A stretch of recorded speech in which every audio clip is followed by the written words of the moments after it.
Does the language we speak affect the way that we think? Just because I'm a native English speaker, does that mean that I fundamentally have a different way of looking at things than, say, a Mandarin speaker? This is known as the Sapir-Whorf Hypothesis, or Linguistic Relativity, and it's been highly debated over the last century as to whether it's actually true or not.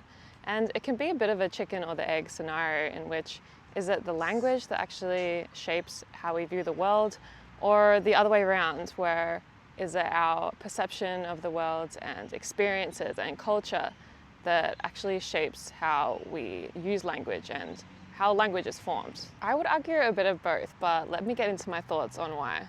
Different languages think about the concept of time in different ways. For example, in English, we tend to use a horizontal way of organizing time. For example, I'm looking forward to this, or before we go, we need to. Mandarin Chinese also uses ways of organizing time through horizontal means. For example, 前天 means the day before yesterday, and 后天 is the day after tomorrow. But Mandarin Chinese also uses vertical ways of organizing time.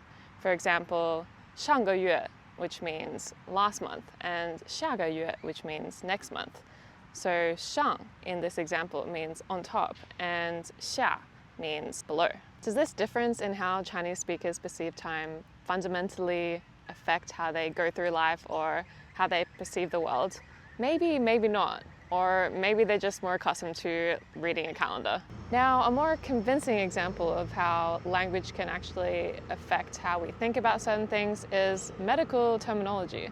And what I mean by this is that in English, there are so many medical terms that if you first come across it, you have no idea what it means, unless you're taught the actual meaning. Let me explain. For example, take the word stethoscope. Now, the scope part might be pretty easy to figure out, means something to look at. But the stethos part, who knows? As for a lot of English words, you need to trace back in time to the language that word was sourced from. As for stethos, it was Greek, meaning chest. But as a native English speaker, even for me, we were never taught the origins of such words, and we're just expected to remember them. So I can't even imagine the struggle it would be for second language learners of English. In Mandarin, on the other hand, you have a pretty clear indication of what a word means, just based on the radicals and the characters that it's made up of. For a stethoscope, it's ting tong in Mandarin. And other than being pretty amusing to say, by the character ting, which means to listen, and tong, which is a wide tube-shaped object or a pipe, you can already have a pretty clear idea of what this instrument looks like and what it's used for.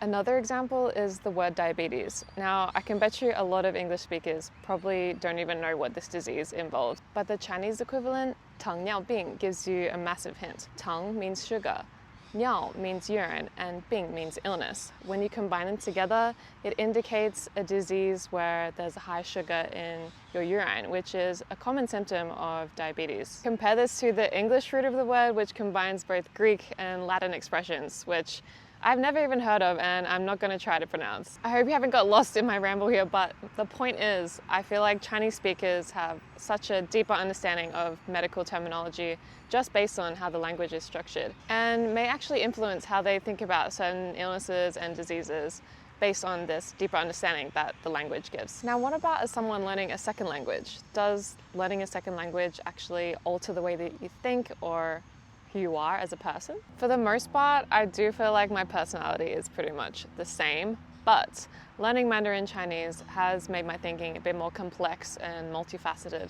And when I am speaking Mandarin, I do feel like some things are slightly different. I feel like with any language that you learn as a second language, it just opens your worldview up completely and gives you a whole new perspective on life. And another point, more related to my personality and how that changes when I speak different languages, but I feel like when I'm speaking Mandarin, I have less of a filter, and I feel like I can just say whatever I want to say without being too criticized, I guess, because I feel like as a second language, you're still learning, so it's okay if you make mistakes, it's okay if you say the wrong thing, and I feel like you don't have as much connection or proper understanding of like the words that you're saying, because it is something that you've learnt outside of growing up.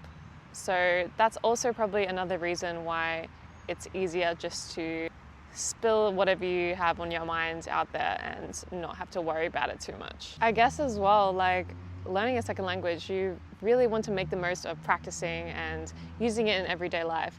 So I feel like whenever I have the opportunity to, practice with a native speaker of Mandarin, I will jump at that opportunity to try and elevate my Mandarin. I'm a little bit more confident in Mandarin because I really want to take advantage of those opportunities. I feel like that's also another aspect of how my personality changes a little bit when I'm using a different language. So overall, I guess, yeah, aspects of this hypothesis are true. The language that you speak can influence how you think, and also learning a second language can also affect the way that you perceive the world. But let me know what you guys think.